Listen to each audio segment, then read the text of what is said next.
Hello mga kabayan, kumusta kayo guys? Welcome po sa aking YouTube channel. Ito po bago ko magbigay ng reaction video dito sa post ni Papa Dins TV. Pag-pray po natin mga kababayan, yung ating mga kabayan na nasa Israel at saka sa Gaza na naiipit ngayon sa gera doon. So mayroon tayong kababayan na nawala na ng buhay at meron din mga nawawala, missing pa sila, hindi alam kung nasaan ngayon. So dalangin natin mga kabayan na wag nang lumala ang gera doon, na matapos na yun para mamuhay naman ng maayos yung mga tao, di ba? Kasi kawawa, lalong-lalo na yung lalong-lalo na yung mga sibilyan, kawawa sila doon.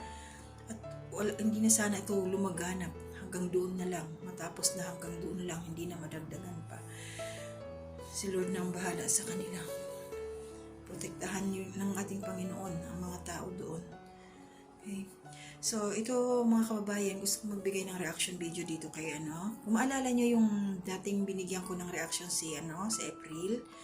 Ito yung bata na naging bata siya noong yung nanay niya is bumili ng makakabuntis sa kanya kasi nga yung asawa niya merong kinasamang iba, so hindi niya matanggap kasi nga hindi nga siya makabuntis, yung pala yung lalaki ang may problema. So ngayon nagbuntis nga siya at naging nagbunga, si April na yung naging anak. Inom muna tayo ng tiya.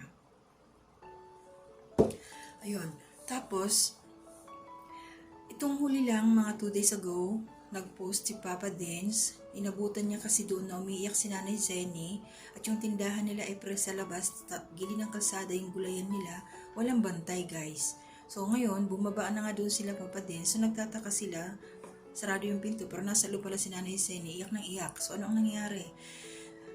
Nung tinanong nila, sinabi daw na April na baka buntis siya. So para silang, paano nangyari yun? Yung bata tahimik lang naman. Hindi rin naman nakikita ng nanay kung sino kung may boyfriend or what.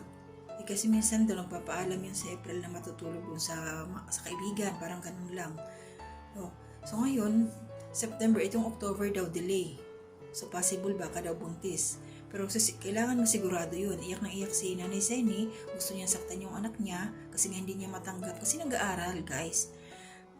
Nakapasok siya nakahabol sa semi-private. Tutulungan nga ni Papa Dins. So, kung ganun, ano na ngayon yung pag-aaral niya? Diba? So, mahihiya siya kasi nga, kung totoong buntis nga, talagang positive na yun. Kasi yun ang sabi sa kanya.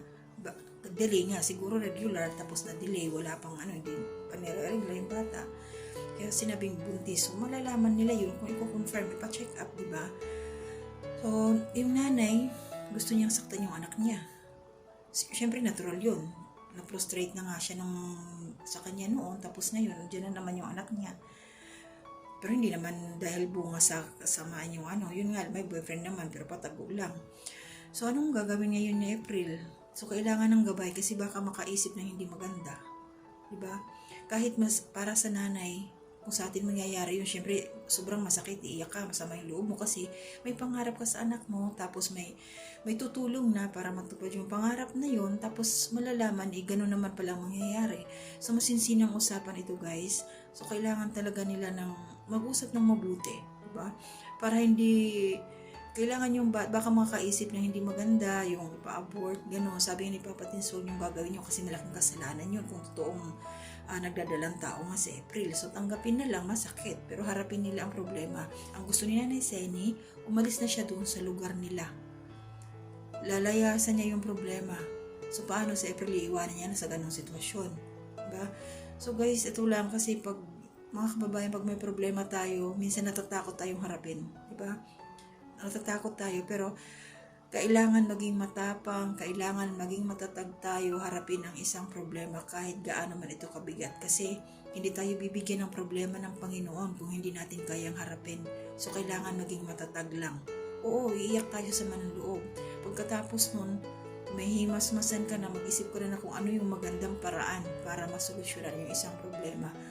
Katulad niya, nagdadalang tao, tanggapin na lang kasi nandyan na yan. 9 months, ilalabas yung baby. So, matuto na sa nangyari. Diba? Isang leksyon na yon. So, ulitin pa ba? So, sana hindi na. So, harapin ang problema. At sana mag-aral pa rin siya kahit gano'n man ang nangyari. Tuloy-tuloy niya kasi total, umpisa pa lang naman yan, maliit pa rin yung tiyan niya. Diba? Hanggang sa makapanganak siya, doon balik ulit sa school. Wala, ganun talaga ang nangyari. So, harapin na lang yung problema.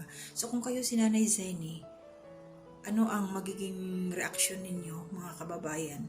So, i-comment nyo po dito sa aking ipopost na video mamaya. Kung ano yung, sa inyo, ano yung magiging reaksyon ninyo kung halimbawa lang, napunta wood, anak ninyo, ang nadisgrasya ng ganon, nagdalang tao na hindi nyo alam, so ano ang gagawin ninyo? So kung sa side ko, siguro syempre natural, masakit, pero harapin ko na lang kasi nandyan na. Pero hindi naman ako naubusan ng ano sa mga anak ko. Dalawa lang naman yung babae ko, pero may mga isip naman na sila. Tsaka focus sila sa kanilang pag-aaral. Dahil alam nila yung hirap namin ng kanilang papa. Okay guys, so ganun lang. Pag-pray natin sa April na maging ano na lang sila, lawakan na lang nila yung isip, harapin na lang nila yung problema na yon, at sana makausap nila yung lalaki, iharap doon kay Nanay Zenny, pati yung mga magulang, para mapag-usapan yung maging problema, paano harapin yun, matulungan yung mga bata, kasi nakaka-depress din yun. So kung galit yung mga magulang, lalo mahirapan yung isa, so tanggapin na lang, ganun talaga ang buhay.